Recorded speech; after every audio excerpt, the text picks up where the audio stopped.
ఎందుకు ఈ అతడు మళ్ళీ రిలీజ్ చేద్దాం అనుకున్నారు? 20 ఏళ్ళు అయిన ఆ సినిమాది ఇవాళకి కూడా మాకు రికగ్నైజేషన్. ఆ సినిమా పేరు వచ్చింది, అంత క్రేజ్ ఉందంటే అది because of director and hero అండి. ఫైనాన్షియల్ గా మేము రూపాయి కూడా లాస్ అవ్వాలి. అక్కడ పార్ట్ 2 అని వచ్చే అవకాశం ఇప్పుడున్న పరిస్థితుల్లో చేస్తే కూడా బాగుంటుంది డెఫినెట్ గా. ఇంకా పెద్ద సినిమాగా చేయాలి. నెంబర్ 1. నెంబర్ 2, డైరెక్టర్ డేట్లు కావాలి, హీరో డేట్లు కావాలి. వాళ్ళు కనుక సిద్ధం అనేటైతే బలగం సినిమా కానీ, పెళ్లి చూపులు కానీ బాగా పేరు వచ్చినాయి, కమర్షియల్ కూడా బాగా సక్సెస్ అయినాయి కదా. చిన్న సినిమా తీయాలనేది ఉంది కానండి, ఏదో ఒక అట్రాక్షన్ కావాలి. ఇప్పుడు మేము ఎట్లా ఫీల్ అయ్యాము త్రివిక్రమ్ గారిని చూసి. ఈ నాదర్ పాత్ర శోభన్ బాబు వేయాల్సిందా? శోభన్ బాబు అని గుర్తు రాగానే ఎవరికైనా ఒక ట్రిమ్గా ఉండే హీరో గుర్తు రావాలి తప్ప అనారోగ్యంతో ఈ క్యారెక్టర్ వేయాలని నేను అనుకోలేదు. అది మీరైతే బాగుంటుందండి అని కనుక డైరెక్టర్ అని అడిగితే డెఫినెట్గా చేసి ఉండేవాడు. మిమ్మల్ని గ్రే హెయిర్లో జనం కొంతకాలం గుర్తుపట్టలేదేమో. ఇప్పటికీ కొంతమంది అంటూ ఉంటారండి, మళ్ళీ మీరు రంగేసుకోండి సార్, మళ్ళీ హీరోగా ఉంటారు. టీటీడీ చైర్మన్ కావాలనేది, సామిక సేవ అందించాలనేది ఒక పెద్ద కోరిక. అది వెంకటేశ్వర స్వామికే తెలియాలి. అది ఉంది కదా మీకు మనసులో ఉంది, కానీ అది అవుద్ది అనేది. ఇప్పుడు రాజకీయాలు వదిలేసినట్టేనా? మీ ఆరోగ్య రహస్యం ఏంటి? మా ఫ్యామిలీ జీన్స్. మా ఫాదర్ 96 years బతికారు, మా మదర్ 100 years బతికారు. పప్పాయి, దానిమ్మ, సీజనల్ ఫ్రూట్ కూడా తింటా, గ్లాసు రాగి దావ తాగుతాం. మీ బిజినెస్ లో మీ సక్సెస్ ఫార్ములా ఏంటి? నేను చాలా మంది కూడా చెప్పేది ఒకటి, మనం ఏ పని చేస్తున్నా సరే ఇష్టపడి కష్టపడి చేయండి, సక్సెస్ అనేది ఆటోమేటిక్గా వస్తుంది. అది నీతిగా చేయండి, నిజాయితీగా చేయండి. సినీ కార్మికుల సమ్మె జరుగుతుంది కదా సార్, దీన్ని మీరు ఎలా చూస్తున్నారు? దీని పరిష్కారము? చిరంజీవి గారితో అన్న నేను, మీరు అన్ని రకాలుగా పెద్దకి అర్హోత్వం మీకుంది, చేయండి అంటే ఆయన అవుతున్నారు, లేదు చేయాల్సిందేనా అన్నాను. మొత్తం మీద ఒప్పుకున్నారు. తర్వాత ఎందుకో ఎక్కడో హర్ట్ అయ్యారు పాపం. హర్ట్ చేశారు, ఎవరో కావాలని చేశారో. అప్పుడు అనౌన్స్ చేశాడు, ఇక నేను సినిమా పెద్దగా ఉండదలుచుకోలేదు, సినిమా బిడ్డగా మాత్రం ఉంటాను. ఈ మధ్య మీరు మొహానికైనా మేకప్ వేసుకున్నారా? అప్పుడప్పుడు వేసుకుంటున్నాను.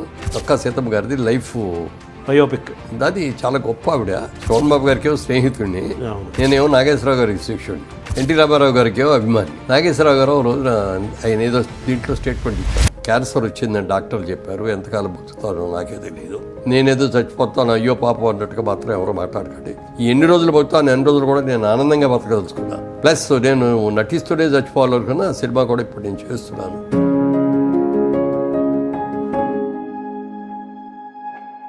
నమస్కారం. మనతో పాటు మురళీమోహన్ గారు ఉన్నారు. తెలుగువాడ ప్రపంచంలో ఎక్కడున్నా ఏమాత్రం పరిచయం చేయాల్సిన అవసరం లేని వ్యక్తి. 50 ఏళ్ళు పైన వారి సినిమా ప్రస్థానం. జైభేరి నిర్మాతగా అద్భుతమైన సినిమాలు తీశారు. జైభేరి రియల్ ఎస్టేట్ సంస్థ కూడా చాలా మంచి పేరు తెచ్చుకుంది. ఒక మోడల్గా ఈరోజు రియల్ ఎస్టేట్ రంగానికి ఉందని చెప్పచ్చు ఆ సంస్థ. అతడు సినిమాను రేపు 9వ తారీఖు రిలీజ్ చేస్తున్నారు. 20 ఏళ్ల తర్వాత మళ్ళీ మేకప్ వేసుకుని సినిమాలు కూడా చేయబోతున్నారు. వీటన్నింటి దృష్టిలో పెట్టుకొని ఒకసారి మురళీమోహన్ గారితో సినిమా ప్రస్థానము, వారి ఆరోగ్య రహస్యాలు, విషయాలన్నీ తెలుసుకునే ప్రయత్నం చేద్దాం. నమస్కారం. అతడు 20 ఏళ్ళు పూర్తయింది. ఎందుకు ఈ అతడు మళ్ళీ రిలీజ్ చేద్దాం అనుకున్నారు?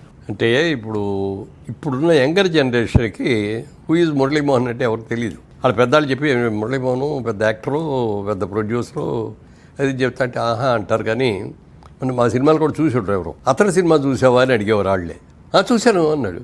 ఈయనే ప్రొడ్యూసర్ అని చెప్తా అంటే అవునా అని చాలా ఆశ్చర్యపోతూ అంట. అంటే 20 ఏళ్ళు అయిన ఆ సినిమాది ఇవాళకి కూడా మాకు రికగ్నైజేషన్. ఆ సినిమా ఇప్పుడు అక్కడికి వెళ్ళి, ఇప్పుడు జనరేషన్ నేను యాక్టర్ని అంటే పెద్ద యాక్టర్ని హీరోని అంటే తెలియదు కదా వాళ్ళకి. అందుకని అది ఇంత పేరు తెచ్చిపెట్టింది. మా సినిమాలు మేము తీసిన 25 సినిమాల్లో కాస్ట్లీయెస్ట్ ఫిల్మ్, పెద్ద బడ్జెట్తో తీసాం. అంటే ఇక ఫ్రీ హ్యాండ్ ఇచ్చేసాం డైరెక్టర్ గారికి. మంచి సినిమా, కథ ఎంత బాగా చెప్పాడంటే ఆయన ఇక్కడే కూర్చున్నాడు. మీరు కూర్చున్నట్టే ఇక్కడ కూర్చున్నాడు, నేను ఇక్కడ కూర్చొని నేను మా బ్రదర్ కూర్చొని విన్నాం. ఎవరు డిస్టర్బ్ చేయకూడదండి, ఒక 3 hours ఎవరిని రానివ్వకండి అన్నాడు. ఫోన్ స్విచ్ ఆఫ్ చేసాం, వాళ్ళకి చెప్పేసాం ఎవరిని రానివ్వకపో అని. 3 hours నాన్ స్టాప్గా చెప్పాడు కదా, సీన్ బై సీన్ చెప్పాడు. అంటే మా కళ్ళకి అది సినిమాలకు కనపడింది. సినిమా చూపించేశారు. సినిమా ఎలా ఉందండి అన్నాడు. చాలా చాలా చాలా బాగుందండి అని చెప్పి నాకు ఒక చిన్న ఇది ఉందండి అన్నయ్య. ఏంటన్నాడు అంటే, ఆ రోజులు మేము సినిమాలు చేసే రోజుల్లో హీరోలు చేసే రోజు హీరో అంటే శ్రీరామచంద్రుడు, నీతికి నిమ్మదికి మారుపేరు, ఇట్లా ఉండేది. ఈ కథలోకి వచ్చేది చూసినప్పటికీ హీరో కొంచెం నెగిటివ్ పాయింట్లో కనిపిస్తాడు మనకి. అదొక్కటి కొంచెం అనిపించిందండి అన్న. అంటే మురళీమోహన్ గారు మీ రోజుల్లో అన్నీ ఆ సినిమాలే కాదని కాదు, కానీ ఇవాళ రోజున ఒక నెగిటివ్లో ఉన్న క్యారెక్టర్ పాజిటివ్ అయ్యి అట్లా హీరో అయ్యాడని చూపించడం అనేది ఇప్పుడున్న స్టైల్ కానీ పద్ధతి కానీ అన్నగానే మా బ్రదర్ పక్కన కూడా ఈ రీసెంట్గా వస్తున్న ఇంగ్లీష్ ఫిలిమ్స్ కూడా అన్నీ అట్లాగే ఉన్నాయి అన్నయ్య, బాగుంది, అదేం ఆ నెగిటివ్ ఏమనిపించదు అన్నాడు. ప్రొసీడ్ అవ్వండి సార్. ఈ సినిమాకి అంటే ఆయన డైరెక్టర్గా చేద్దామన్న ఆలోచన మొట్టమొదటి మాకే వచ్చింది. మాటలను స్క్రీన్ ప్లే ఇవన్నీ రాసేవారు, మంచి హిట్స్ వచ్చినాయి. అవన్నీ మేము చూసి ప్రతి సినిమా చూసి కూడా భలే ఉంది. డైలాగ్ ఎస్పెషల్లీ ఎంత బాగా రాస్తాడు అని అనుకొని నేను మా బ్రదర్ కూర్చొని మాట్లాడుకున్నప్పుడు మంచి సబ్జెక్ట్ ఏమైనా ఉందో అడుగుదాం ఆయన్ని. ఆయన కనుక మంచి సబ్జెక్ట్ చెప్తే డైరెక్టర్ కూడా ఆయనకి వేద్దాం, ఇంతవరకు డైరెక్టర్ అవ్వలేదు కదా, మనం డైరెక్టర్ చేద్దాం అని అనుకొని కథ విన్న తర్వాత చాలా బాగుంది. అప్పుడు చెప్పాం, ఏమంటే ఈ సినిమా మీరే డైరెక్ట్ చేయాలండి అంటే అనగానే ఆయన నవ్వి ఒక చిన్న మాట ఉందండి, చిన్న ఇదండి అని నేను చెప్పండి అన్న. కొద్ది రోజుల క్రితం నేను స్రవంతి కిషోర్ గారికి మాట ఇచ్చానండి, మొదటి సినిమా ఆయనకి చేస్తానని అన్నాడు. మాదేమో పెద్ద హీరోతో సినిమా, అదేమో చిన్న హీరోతో అప్పుడే అప్కమింగ్ హీరోతో తీస్తున్న సినిమా. అయినా సరే ఆయన మాట అన్నప్పుడు అలాగేనండి, అయితే మీరు మాట నిలబెట్టుకోండి, మేము అప్పుడు దాకా ఆగుతాం అంటే ఇమ్మీడియట్గా మొదలు పెట్టేస్తున్నామండి, 2 నెలల్లో అయిపోద్దండి షూటింగు, మనం ఇప్పటి నుంచే మిగిలిన కార్యక్రమం అంతా చేసుకోవచ్చు అంటే వెళ్ళాను. అక్కడి నుంచి ఆయన స్క్రీన్ ప్లే వర్క్ చేయడం కానీ, డైలాగ్స్ రాసుకోవడం కానీ, మేము మిగిలిన క్యాస్టింగ్ ఫైల్ చేయడం కానీ ఇవన్నీ చేసుకుంటూ వచ్చాం. అప్పుడు ఒకటే చెప్పాను ఆయనకి, సార్ మా ఇన్వాల్వ్మెంటు నా మాత్రంగానే ఉంటుంది, ఎందుకనంటే మీరు ఒక స్టైల్ న్యూ టైప్ ఆఫ్ సినిమాని మీరు తీస్తున్నారు. ఇప్పుడు దాకా మేము తీసిన సినిమాలు వేరు, ఇప్పుడు మీరు తీయబోతున్న సినిమా వేరు. అందుకని ఈ సినిమా బాధ్యత మొత్తంగా మీకే అప్పచెప్తారు, మీరే చేయండి, మీకు ఏం కావాలంటే తీసుకోండి, ఎంత డబ్బులు కావాలంటే అంత తీసుకోండి అని చెప్పి ఫ్రీ హ్యాండ్ ఇచ్చాం. అలాగే ఆయన తీసుకొని చాలా బాగా చేశారు. ఇప్పటికీ కూడా దానికి అంత పేరు వచ్చింది, అంత క్రేజ్ ఉందంటే అది because of director and hero అండి, వాళ్ళిద్దరే. మీకు ఆర్థికంగా కూడా తృప్తినిచ్చినట్టు చెప్పచ్చా సినిమా? ఆర్థికంగా అనుకున్నంత రాలేదు కానండి, పేరు ప్రఖ్యాతులు మాత్రం అద్భుతంగా వచ్చినాయి. టీవీలో అతడు ఆడినంతగా ఏ సినిమా ఆడి ఉండదు ఇప్పటికి కూడా చెప్పాలంటే. ఇప్పుడు కూడా అప్పుడు మా టీవీలో ప్రతి ఎవ్రీ సాటర్డే సండే ఇచ్చేవారు. దానికోసం ఇల్లు కట్టాం ఒకటి, మెయిన్ సెట్టు ఆ సైట్ ఉంటే ఆ సైట్లో చాలా పక్కడ్బందీగా బ్రహ్మాండమైన ఇల్లు కట్టాం, చాలా పెద్దది. అది అందరూ షూటింగ్లకి అడుగుతా అంటే మా షూటింగ్ అయ్యేవరకు ఇవ్వండి, మా షూటింగ్ అయ్యాక ఇస్తామండి అని చెప్పి ఇన్ కార్డు ఇచ్చాం. దానికి చాలా బిజీగా ఉండేది. మాకు ఆ సెట్ మీద రానివ్వండి, లేకపోతే రైట్స్ మీద రానివ్వండి, థియేట్రికల్ రిలీజ్ కంటే కూడా అవన్నీ కూడా వచ్చి ఫైనాన్షియల్గా మేమేమి రూపాయి కూడా లాస్ అవ్వాలి, కానీ పేరు మాత్రం బ్రహ్మాండమైన పేరు వచ్చింది. ఇప్పుడు వచ్చిన యంగర్ జనరేషన్ ఇవాళకి కూడా వాళ్ళు టీవీలోనూ ఎక్కడో చూశారు, వీళ్ళందరూ కూడా యంగర్ జనరేషన్ కూడా సినిమాలో చిన్న స్క్రీన్ మీద చూశారు, స్మాల్ స్క్రీన్ మీద తీశారు తప్ప బిగ్ స్క్రీన్ మీద వాళ్ళు ఎవరు చూడాల. సరే ఎలాగో 20 years అయింది ఒక అకేషన్ కాబట్టి, ఇప్పటికీ హీరో మంచి రైజ్లోనే ఉన్నాడు, డైరెక్టర్ అంతకంటే పెద్ద రైజ్లో ఉన్నాడు, హీరోయిన్ కూడా స్టిల్ గోయింగ్ స్ట్రాంగ్. ఇక అందరూ మేము సంస్థగా మేము బాగున్నాము, అన్ని రకాలుగా అందరూ బాగున్నారు, అన్నికి పేరులోనే ఉన్నారు, అవుట్డేటెడ్ వాళ్ళు ఎవరో లేవు ఇందులో.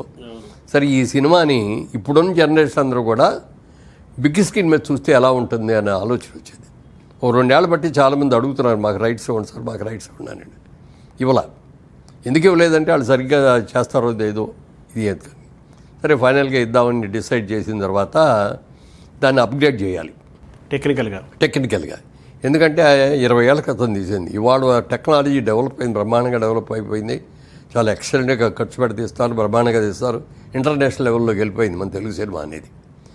అంత లెవెల్లో మనం చేయలేకపోయినా ఇప్పుడే షూట్ చేయలేం కాబట్టి దాన్ని టెక్నికల్గా కలర్ ఎలా ఉంది, అప్పుడు కలర్కి ఇప్పుడు కలర్కి జనరేషన్ ఏం చేయాలి, అప్గ్రేడ్ ఐజోటం కానీ సౌండ్ సిస్టమ్, అప్పుడున్న సౌండ్ సిస్టమ్ వేరు, ఇప్పుడున్న సౌండ్ సిస్టమ్ వేరు, ఇవన్నీ కూడా వర్క్ చేసి ఒక 6 months 4 months పట్టిందండి మాకు.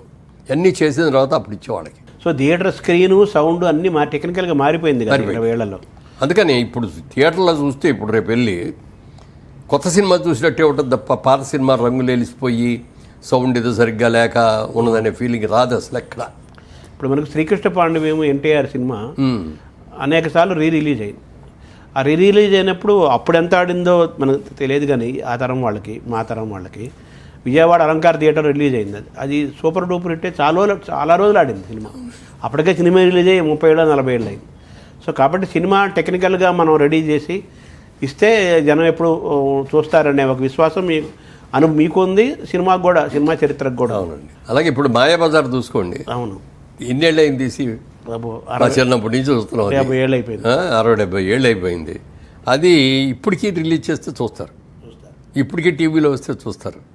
దాన్ని కలర్లో చూపిస్తే ఎలా ఉంటుంది అనే ఆలోచన వాళ్ళకి రావటం, దాన్ని కలర్లో చేసి రిలీజ్ చేశారు. మళ్ళీ ఒక కొత్త సినిమా లాగా రిలీజ్ చేశారు. అంత సక్సెస్ అయింది అది కూడా. అందుకని మంచి సినిమా అనేది టెక్నికల్గా ఎలా ఉన్నా కూడా చూస్తారు. బట్ టెక్నికల్గా కూడా మనం అప్గ్రేడ్ చేయగలిగిన వరకు చేసామనుకోండి ఇంకా బాగా చూస్తారు. వాళ్ళు కంఫర్ట్గా ఉండాలి, కంఫర్ట్గా ఉండాలి. బా ఇదేంట్రా పాత సినిమా చూస్తాం అనే ఫీలింగ్ రాకూడదు. అలాగే ఇప్పుడు మనకి ఐమాక్స్ థియేటర్ ఒకటి ఉంది. ఈ ఐమాక్స్లో కూడా దీన్ని సినిమా రిలీజ్ చేస్తే ఎట్లా ఉంటుంది, దానికోసం కాస్ట్ ఎక్కువ అవుద్ది. ఆ ఒక్క థియేటర్ మనకి ఐమాక్స్లో ఇంకెక్కడ లేవు కదా మనకి, అది ఇక్కడే ఆడుతుంది.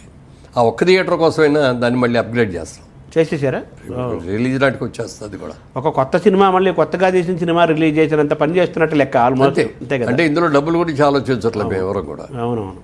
మళ్ళీ ఓ పేరు రావాలి, 20 ఏళ్ళ తర్వాత రిలీజ్ అయ్యి కూడా సక్సెస్ఫుల్గా ఉంది అనేది పేరు రావడం కోసం యంగర్ జనరేషన్కి అందరికి కూడా ఇది బిగ్ స్క్రీన్ మీద మళ్ళీ ఒకసారి చూపిద్దాం అనేది. ఇప్పుడు మళ్ళీ మహేష్ బాబు గారి సినిమా ఇంకా రిలీజ్ అవ్వాలంటే 1.5 years 2 years పడుతుంది. అవునవును. రాజమౌళి గారు తీసే సినిమా. ఎందుకంటే ఆయన షూటింగ్ అయిపోయినా కూడా టెక్నికల్గా చాలా వర్క్ ఉంటుంది ఆయన దగ్గర. అవును. ఇవన్నీ చేయడానికి ఈ లోపల ఈ సినిమా వెళ్ళింది అనుకోండి, ఒకసారి హీరోని మళ్ళీ లైవ్లో చూపించినట్టు ఉంటుంది. అవును. అప్పుడు మహేష్ బాబు 20 ఏళ్ల క్రితం ఎలా ఉన్నాడో ఆల్మోస్ట్ ఇప్పుడు ఇంకా చెప్పరు, ఇంకా యంగ్గా ఉన్నాడు, ఇంకా ట్రిమ్గా ఉన్నాడు. అవును. గెటప్స్లో కూడా ఇంకా బాగా డెవలప్ చేసుకున్నాడు చక్కగా. అవును. అప్పుడు సినిమా టైంలో కృష్ణ మీ క్లాస్మేట్, మీకు ఏలూరు అందరికి తెలిసిన వాళ్ళకి తెలుసు, ఈ జనరేషన్ తెలియకపోవచ్చు కానీ చాలామంది తెలుసు. అప్పుడు మహేష్ బాబులో మీరు గమనించి చేయండి సార్, ఆ సినిమా నిర్మాతగా ఆ సమయంలో షూటింగ్ సమయంలో అబ్జర్వ్ చేసినప్పుడు. మహేష్ బాబుతో అంతకు ముందు నుంచే పరిచయం ఉంది, బాగా పరిచయం. అంటే చైల్డ్ ఆర్టిస్ట్గా అతను చేసేటప్పటి నుంచి కొన్ని సినిమాలు మేము చేసాం. పద్మాలయ ఏదో చేసిన దాంట్లో కృష్ణ గారు, నేను, మహేష్ బాబు చిన్నాడు చేసి అందులో మళ్ళీ ఫైట్ సీన్లు ఉంటాయి, అవన్నీ కూడా అద్భుతంగా చేసేవాడు. కృష్ణ గారిని తండ్రికి మించిన తనయుడు అవుతాడు ఈ అబ్బాయి అనే ఫీలింగ్ నాకు ఆ రోజునే వచ్చింది. సో అతడు సినిమాలో కూడా మీకు అలా అనిపించింది ఆ షూటింగ్ టైం? డెఫినెట్గా. అక్కడ పార్ట్ 2 అని వచ్చే అవకాశం, పార్ట్ 2 వచ్చే అవకాశం ఉందా అనేది చాలామంది ప్రశ్నిస్తున్నారు. ఇప్పుడున్న పరిస్థితుల్లో చేస్తే కూడా బాగుంటుంది డెఫినెట్గా. ఎందుకంటే సినిమా ఎండింగ్ కూడా మేము ఏమైంది ఏమిటి అని శుభం కార్డులాగా ఎక్కడ చూపించకుండా ఆ అస్థికలో అవన్నీ కూడా కలిపేసి అక్కడి నుంచి వెళుతూ మళ్ళీ తిరుగు ఆ గ్రామానికి వెళుతున్నాడు మన ఉద్దేశం. అంతే, ఇంటర్వెల్ లాగా ఉంది అది శుభంగా. సో దాన్ని చెయ్యాలనుకుంటే డెఫినెట్గా చాలా బాగా చేయొచ్చు. అయితే పెద్ద సినిమా, ఇంకా పెద్ద సినిమాగా చేయాలి. నెంబర్ 1. నెంబర్ 2 డైరెక్టర్ డేట్లు కావాలి, హీరో డేట్లు కావాలి. వాళ్ళు కనుక సిద్ధం అనేటైతే మేము సినిమా తీయడానికి మేము సిద్ధమే. అదే హీరో అదే డైరెక్టర్తోనే అదే వాళ్ళు ఓకే అంటే మీరు సిద్ధంగా ఉన్నారు. ఇప్పుడు మీ వారసురాలుగా, అంటే మీ సినిమా వారసురాలుగా ప్రియాంకను తీసుకొచ్చినట్టేనా చెప్పచ్చా? యాస్టీస్గా ప్రియాంకకి బాగా ఇంట్రెస్ట్ ఎక్కువ అండి. ఇక్కడ బాగా చదువుకున్న తర్వాత మాస్టర్స్ చేయడానికి అమెరికా వెళ్ళింది. లాస్ ఏంజలస్కి వెళ్ళి అక్కడ జాయిన్ అయ్యి మాస్టర్స్ కూడా అయిపోయిన తర్వాత సినిమా ప్రొడక్షన్ ఎట్లా ఉంటుంది, సినిమా డిస్ట్రిబ్యూషన్ ఎలా ఉంటుంది, సినిమా బిజినెస్ ఎలా ఉంటుంది అనేది తెలుసుకోవటం కోసం అని ఒక 5 years అక్కడ జాబ్ చేసింది ఒక పెద్ద కంపెనీలో. నేను అన్నా, అదేంటమ్మా మన కంపెనీ మనది, నువ్వు ఇక్కడ కూర్చొని నువ్వు సెలెక్ట్ చేసుకోవాల్సింది పోయి నువ్వు క్యూలో నుంచో వెళ్ళి వాళ్ళ దగ్గరికి వెళ్ళి ఇంటర్వ్యూలకు వెళ్తున్నావు ఏంటి అది అంటే, నేర్చుకోవాలి పెదనాన్నగారు, ఇవన్నీ నేను నేర్చుకోవాలి కదా, నాకు కూడా తెలుసుకోవాలి కదా అని చెప్పి. ఇప్పటికి కూడా ఏదన్నా చెప్పదలుచుకుంటే చెప్తే వరల సినిమా, మీరు ఏ సినిమా గురించి అని మాట్లాడండి, అనర్గళంగా దాని గురించి మాట్లాడేసేస్తాను. Full knowledge. సో ఇప్పుడు మీకు వారసత్వం అని చెప్పాలా కదా మరి. అప్పుడు అతడు వారసత్వం, అదే వారసత్వం. అంటే అతడు పార్ట్ 2 గా తీస్తే ఆ అమ్మాయి ఇదిలో నడుస్తుంది. అంతే కదా మరి, అంతే కదా. బాధ్యత వాళ్ళకి అప్పచెప్తాం. మా బ్రదర్ కిషోర్ గారు అమ్మాయి ఏమో ప్రియాంక, అవును. అలాగే మా బాబు కూతురేమో రాగా, ఇప్పుడు కిరవాణి గారి, అవును, మన పెళ్ళి అయింది కదా. సో యంగ్స్టర్స్ వాళ్ళిద్దరూ ఉన్నారు కాబట్టి వాళ్ళిద్దరికి అప్పచెప్పేస్తాం. సో ఇద్దరు మీ వారసులుగా మళ్ళీ జైబీఆర్ మోగిస్తడానికి సిద్ధమవుతున్నారు. తర్వాత మీరు కూడా జైబీఆర్ ద్వారా ఒక మంచి సినిమా, మీరు మొదటి నుంచి కూడా దాసరి గారి శిష్యులు, మీరు ఆ స్కూల్ నుంచి వచ్చిన వాళ్ళు. దాసరి గారు ఎప్పుడు ఒకటే మాట అంటారు, కథే హీరో అంటుంటారు కదా. సో మీ సినిమాలన్నీ కథాత్మకమైన సినిమాలే కదా. అటువంటి సినిమాలు తీయాలని కూడా మీరు చాలాసార్లు అన్నారు. మీరు అదేమన్నా, అది కూడా వచ్చే అవకాశం ఉంది? అంటే వచ్చే అవకాశం అయితే ఉందండి. ఇప్పుడు ఏం చేయాలి అంటే సిస్టమ్ అంతా మారిపోయింది. మేము ఇంకా ఓల్డ్ సిస్టంలోనే ఉన్నాం. కథలు చెప్పడానికని వస్తున్నారు, వింటున్నాం కూడా. వాళ్ళు నాకంటే పాత రోజులు ఈ కథలు చెప్తున్నారు. ఓహో. ఈ మోడర్న్ స్టోరీలు లేకపోతే మోడర్న్ టెక్నాలజీ దీనికి సంబంధించిన పట్ల వాళ్ళు చెప్పే కథలు వింటా ఎందుకురా బాబు ఇంత టైం వేస్ట్ చేస్తాం అనిపిస్తుంది. ఎదురుకుండా కూర్చొని మనిషి కథ చెప్తున్నాడు అనుకోండి, మనం కళ్ళు ఆర్పకుండా అలాగే చూస్తూ కూర్చోవాలి. కథ బాగుంటే అట్లాగే ఉంటుంది, హుషారుగా ఉంటుంది. కథ బాగుంటే ఇట్లా నిద్ర వస్తూ ఉంటుంది. మీ త్రివిక్రమ ఆపేయండి కథ చాలండి బాగాలేదు అని అనలేవు, బాగుండదు కదా, బాగుండదు. అంటే త్రివిక్రమ శ్రీనివాస్ మీకు అతను సినిమా చెప్పినప్పుడు 3 గంటల సినిమా చూపించినట్టుగా చెప్పేవాడు కావాలి. 3 గంటలు చెప్పినా చెప్పకపోయినా సబ్జెక్ట్లో ఇది కొత్తదనం ఉండాలి కదా. అందరూ నా సినిమా సూపర్ హిట్ అవుద్దని సినిమా తీస్తే అంటాడు. ఎప్పుడు ఎన్టీ రామారావు హీరోగా ఉన్నప్పుడు తీసే కథలాగా ఉంటుంది. ఇప్పుడు బలగం సినిమా కానీ పెళ్లి చూపులు కానీ బాగా పేరు వచ్చినాయి, కమర్షియల్ కూడా బాగా సక్సెస్ అయినాయి కదా. చిన్న సినిమాలండి, చిన్న సినిమాలు కదా, అవి మరి ప్రేరణగా తీసుకోవచ్చు కదా. పెళ్లి చూపులు కూడా చిన్న కాస్టింగ్. అవును, వాళ్ళు పెద్ద హీరోలు అయిపోయారు. నేషనల్ అవార్డు హీరో కానీ హీరోయిన్ కానీ అందరూ కూడా అలా అంటున్నా సార్. అలా మీరు అది ఆ మార్కెట్ లేదని చెప్పడానికి లేదు, మార్కెట్ ఉంది కదా. చిన్న సినిమా తీయాలనేది ఉంది కానండి, ఏదో ఒక అట్రాక్షన్ కావాలి. లేకపోతే ఇదిగో ఇతను చిరునాడు మన ఛాన్స్ ఇస్తే ఇప్పుడు మేము ఎట్లా ఫీల్ అయ్యామో త్రివిక్రమ్ గారిని చూసి అలా ఫీల్ అవ్వాలి. అలాగే దాసర్ గారి దగ్గర సినిమాలు చేసినప్పుడు నేను రాజాచంద్ర అని ఒక అసిస్టెంట్ డైరెక్టర్ ఉండేవాడు. అవును, అతను డైలాగ్ అయినా బాగా చెప్పించేవాడు. దాసర్ గారు చెప్పి అతను బాధ్యత అతనికి అప్పచెప్పారు. ఏం డైలాగ్ అది చెప్పేసి వాళ్ళకి చూడు ఆ మాడ్యులేషన్స్ అవి చెప్పు అంటే అతను నాటకాలు వేసాడు, నాటక అనుభవం ఉంది, మంచి ఇంట్రెస్ట్ ఉంది అవన్నీ చెప్పేవాడు. చూసినప్పుడు ఈ కుర్రాడు బాగున్నాడే, ఇతన్ని డైరెక్ట్ చేస్తే బాగుంటుంది. అప్పుడు ఇంకా నేను పెద్దగా సినిమాలు తీయట్లా. అప్పటికి నేను ఒక్కటే రామదండ అని సినిమా చేశాను. హిట్ కదా, బాగా పెద్ద హిట్ అయింది. అది ఫస్ట్ సినిమా మాకు జైవేరి గారు బ్యానర్, అప్పుడు మురళీ చిత్ర అనే బ్యానర్లో ఆ సినిమా చేసాం. దానికి బాలచంద్ర గారి సబ్జెక్ట్. అది బాలచంద్ర గారు సూపర్విజను, ఆయనే ఇచ్చాడు ఆయన అసోసియేట్ని. ఇతనికి ఛాన్స్ ఇవ్వండి, నేను పైనుండి చూసుకుంటాను అన్నీ కూడా, ఏ సీన్లు ఎప్పుడు ఏం చేయాలి ఇవన్నీ కూడా నేను చూసుకుంటాను అని చెప్పి ఆయన చెప్పడం జరిగింది. అన్నట్టుగానే ఆయన పాటలు తీసేటప్పుడు వచ్చారు, క్లైమాక్స్ తీసేటప్పుడు వచ్చారు. రోజు ఆయన బయలుదేరే ముందు డైరెక్టర్ మా సెట్లోకి వచ్చే లోపల ఇవాళ ఏం సీన్లు తీస్తారని చూసి షార్ట్ డివిజన్ కూడా ఏం చేసి. ఈ సినిమాలు ఎక్కువ ఆయన రాజాచంద్ర డైరెక్ట్ చేశారు కదా. అదే చెప్తున్నా. అప్పుడు ఆ ఒక్క సినిమాయే తప్ప ఇంకో సినిమా తీయలా. ఇక సినిమాలు తీద్దాం, మొదటి సినిమా తీసాం బాగానే ఉంది అనుకున్న టైంలో ఇతను గుర్తుకొచ్చాడు రాజాచంద్ర. అప్పటికి విజయబాబు రెడ్డి గారి మంచి రైజ్లో ఉన్నాడు, బాగా తీస్తున్నాడు సినిమాలు. వెళ్ళే ఒక రోజు ఆయన దగ్గరికి, మీ ఇద్దరం ఒకరి నుంచి వచ్చాం, బాగా ఒకే రూమ్లో ఉండి చదువుకున్నాం. మాకంటే సీనియర్ ఆయన బిఏ చదువుతూ ఉన్నప్పుడు మేము ఇంటర్మీడియట్ చదువుతూ ఉండేవాళ్ళం. కాకపోతే మేము నేను ముఖర్జీ గారు అని ఆయన సమతా ఆర్ట్స్, మేము ముగ్గురు ఒకే రూమ్లో ఉండేవాళ్ళం అనమాట. అట్లా బాగా క్లోజ్ కూడా. ఆయన దగ్గరికి వెళ్ళి చెప్పారు, ఇట్లా దాసర్ గారి దగ్గర ఒక కుర్రాడు ఉన్నాడంటే చాలా అతనికి ఛాన్స్ ఇస్తే చాలా మంచి డైరెక్టర్ అవుతాడు, అది ఇది అన్న. అంటే రేపు రామా నువ్వు తీసుకురాన్నాడు. నేనే తీసుకొని వెళ్ళి చెప్పగానే ఇతను అయితే నాకు తెలుసు కదా, చూశాను చాలా సెట్లో కూడా చూశాను, బాగా చేస్తాడు అని సబ్జెక్ట్ అది కూడా ఆయనే ఇచ్చాడు. దాన్ని స్క్రీన్ ప్లే చేసి బొమ్మరిల్లు ఎంత పెద్ద హిట్ అయిందో మీకు తెలుసు. బ్లాక్ అండ్ వైట్లో తీసాను బొమ్మరిల్లు. అప్పుడు 3.5 లక్షలు 4 లక్షలు అయ్యి ఉంటుంది అది దాని బడ్జెట్. పెద్ద హిట్ అయింది. సో అలా నేపథ్యం ఉంది కాబట్టి మళ్ళీ అది అయిన తర్వాత నెక్స్ట్ మనం జైబేరి అనేది అప్పుడు వచ్చేది మాకు. గిరిబాబు గారిది కదా అది. గిరిబాబు గారిది అది. గిరిబాబు గారి దగ్గర 2 సినిమాలు అయింది జైబేరి రాళ్ళు. తర్వాత ఇంకో సినిమా తీసేటప్పుడు నేను హీరో. దాంట్లో వెళ్ళి చూస్తే క్లాప్ బోర్డు మీద మాధవి చిత్ర అని ఉంది. ఇదేంటయ్యా జైబేరి కదా నీ సంస్థ మాధవి చిత్ర అని పెట్టామంటే నేను మా అమ్మాయి పేరు పెట్టుకున్నాను అన్నాడు. మరి జైబేరి ఏం చేస్తావు అన్నాడు. ఏం లేదు దీని మీదే తీస్తాను. అయితే జైబేరి నాకు ఇచ్చి, నాకు జైబేరి అంటే ఇష్టం, ఒక మంచి గుడ్ సైన్ అది. జైబేరి మోగించింది అంటే విజయ మూవీస్ లాగా జైబేరి. ఇదివరకు రాజులందరూ కూడా యుద్ధానికి వెళ్ళేటప్పుడు జైబేరి మోగించేవారు, యుద్ధంలో విజయం వచ్చిన తర్వాత కూడా జైబేరి మోగించేవారు, జయశబ్దం కాబట్టి. అలాగే ఇప్పుడు ఇవాళ పేపర్స్లో చూస్తే క్రికెట్ మ్యాచ్ అవ్వగానే మన వాళ్ళు జైబేరి మోగించారు అని చెప్పి ఈనాడు ప్రత్యేకంగా వస్తుంది, అట్లా హెడ్డింగ్ పెట్టేస్తారు. సో అలాగా మళ్ళీ మీరు సినిమా చిన్న సినిమా కథలు తీసుకొని ఒక ప్రణాళిక నడుస్తుంది. అప్పుడు కథ చెప్తున్నాం ఇన్ని రాజేంద్ర గారిని.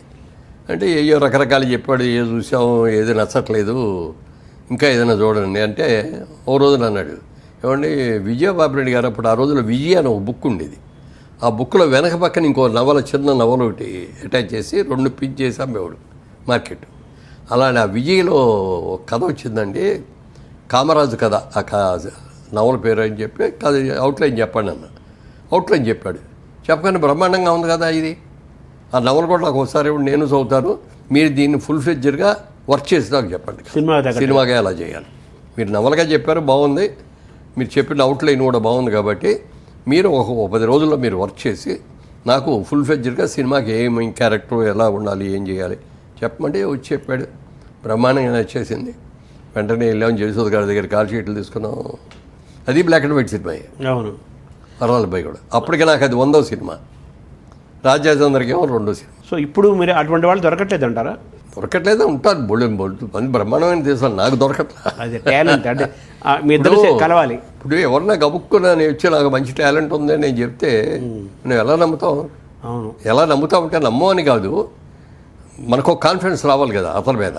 ఎలా చేస్తాడని ఒక అబ్జర్వేషన్ ఏదో తెలియకుండా ఏదో అతను చెప్పాడు కదా అని చెప్పి ఇచ్చేయలేము గబుక్కన. సరే, అతడు సినిమాకి వస్తే అతడు సినిమాలో ఈ నాదర్ పాత్ర శోభన్ బాబు వేయాల్సిందా? అవునండి. అతడి దగ్గరకు వచ్చినప్పటికీ కాస్టింగ్ డైరెక్టర్ గారు ఇచ్చారు కొన్ని. ఇచ్చేప్పుడు ఈ క్యారెక్టర్ అంటే ఒక మంచి క్యారెక్టర్ ఉంది, ఇది ఎవరితో చేయించాలో తెలియట్లేదు అన్నాడు. అన్నప్పుడు నేను అన్నా, ఏమంటే మీకు అభ్యర్థం లేకపోతే శోభన్ బాబు గారిని అడగనా అన్న. అడగండి, అమ్మో ఆయన చేస్తే గంతకంటే కావాల్సింది ఏంటన్నాడు త్రివిక్రమ్ గారు. సరే, వెంటనే నేను డైరెక్ట్గా అడగడానికి కొంచెం మొహాడపడ్డాను. మొహాడపడి మా మేకప్ మ్యాన్ రాబోని పిలిచి ఒక చెక్కు, బ్లాంక్ చెక్ మీద సంతకం పెట్టేసి ఇచ్చి, నువ్వు తీసుకొని వెళ్ళు మెడ్రాసు, వెళ్ళి ఆయనకి తీసుకెళ్ళివు. ఇట్లా ఒక మంచి క్యారెక్టర్ ఉంది, తాత క్యారెక్టరు, ఆయన చేస్తే బాగుంటుంది, రెమ్యూనరేషన్ ఆయన ఇష్టం, ఆయన ఎంత కావాలంటే ఎంత రాసుకోమను అని చెప్పి పంపించాను. పంపిస్తే ఆయన చూసి నవ్వి నాకు ఫోన్ చేశాడు. ఆయన అక్కడి నుంచి, మురళీమోహన్ గారు శోభన్ బాబు అని గుర్తు రాగానే ఎవరికైనా ఒక ట్రిమ్గా ఉండే హీరో గుర్తు రావాలి తప్ప తాత వేషాలు, నాన్న వేషాలు, హాస్పిటల్లో ఉండే కుంటాడి వేషమో లేకపోతే అనారోగ్యంతో ఈ క్యారెక్టర్ వేయాలని నేను అనుకోలేదు. ఈ సినిమా చాలు అనుకున్నా, హీరోగా చేశాను చాలు, అందుకని ఇక నేను ఫర్దర్గా అట్లాంటి క్యారెక్టర్ ఏం చేయదలుచుకోలేదు. మీరు ఇంత ఉత్సాహంగా అతనితో ఆయన మేము అప్పటికి ముగ్గురు మిత్రులని సినిమా చేసాం. చంద్రమోహన్, నేను, శోభన్ బాబు గారు ముగ్గురు. అది కూడా పెద్ద హిట్ అయింది. బొమ్మరిల్లు అయిన తర్వాత ఓ తండ్రి తీర్పు పెద్ద హిట్ అయింది. దాని పక్కన ఇది వచ్చి ఇది పెద్ద హిట్ అయింది.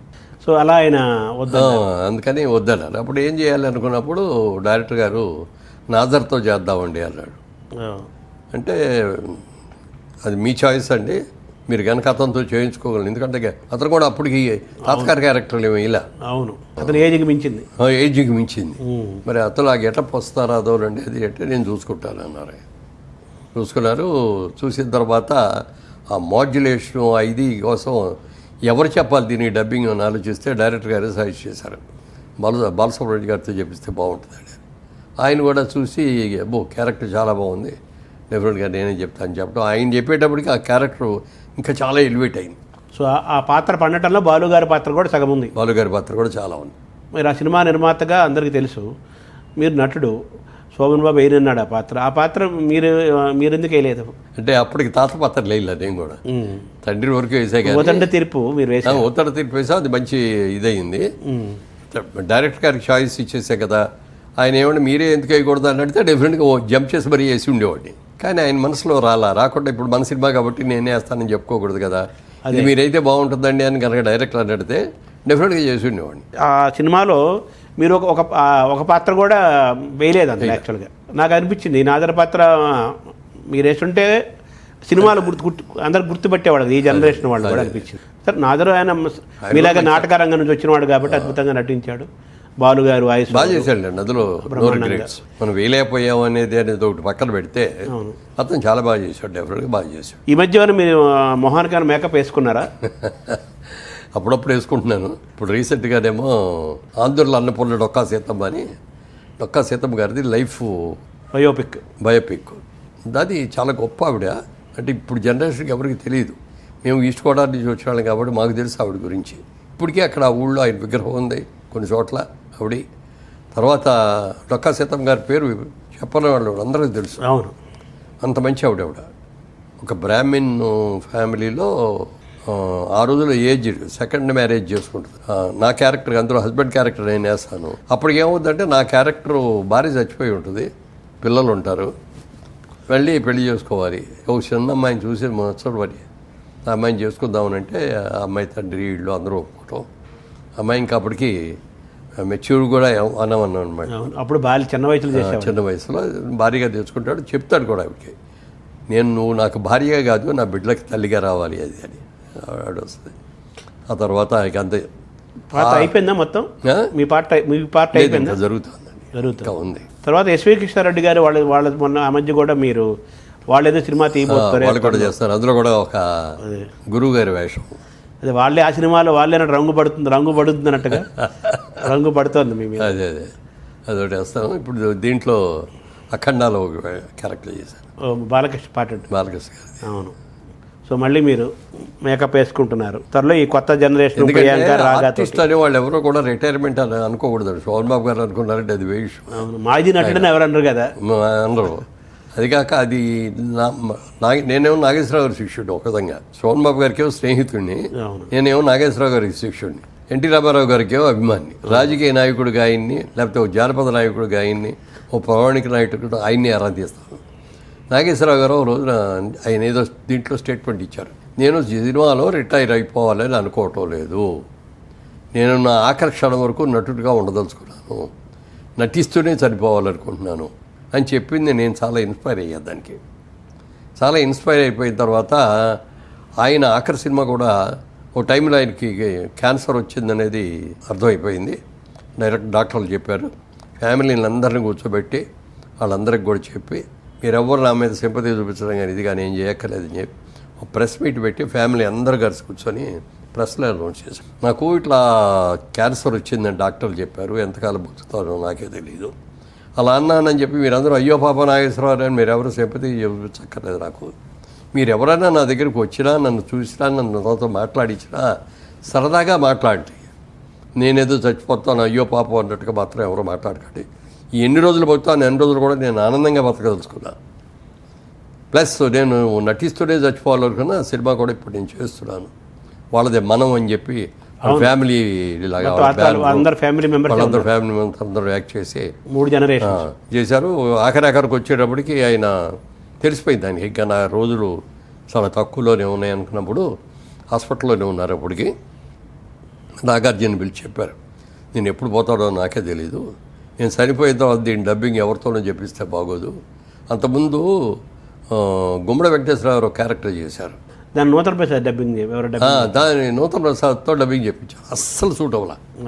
ఆయన అదే మెన్షన్ చేశాడు, ఏ నూతన ప్రసాద్ తీసుకొచ్చి నాకు డబ్బింగ్ చెప్పించాలి, అది ఏ మిమిక్రీ ఆర్టిస్ట్ చేయిస్తారు, వాయిస్ అయితే మిమిక్రీలో సరిపోద్దేవు కానీ ఒక ఆర్టిస్ట్గా నేను చేసిన ఇదిని నేను చేసి నా డబ్బింగ్ నేను చెప్పుకుంటేనే బాగుంటుంది, అందుకని నా సినిమా డబ్బింగ్ కూడా నేనే చెప్పాలనుకుంటున్నా, నువ్వు వెంటనే ఏర్పాటు చేయ నాకు డబ్బింగ్ అన్నాడు.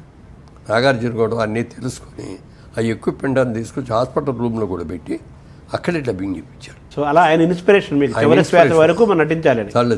అట్లా ఆయన ఆఖరి నిమిషం దాకా కూడా నటిస్తూనే వెళ్ళిపోయారు. సో అందుకని అది కూడా ఇన్స్పిరేషన్ అదే, నేను రిటైర్ అవ్వను, ఆర్టిస్ట్గా అసలు రిటైర్ అవ్వను, నాకు ఓపిక ఉన్నంత వరకు, నాకు వేషాలు వచ్చినంత వరకు నేను చేస్తాను. అలా అని చెప్పి నేను ఎవరి దగ్గరికి వెళ్ళి నాకు వేషం ఉండని నేను అడగను.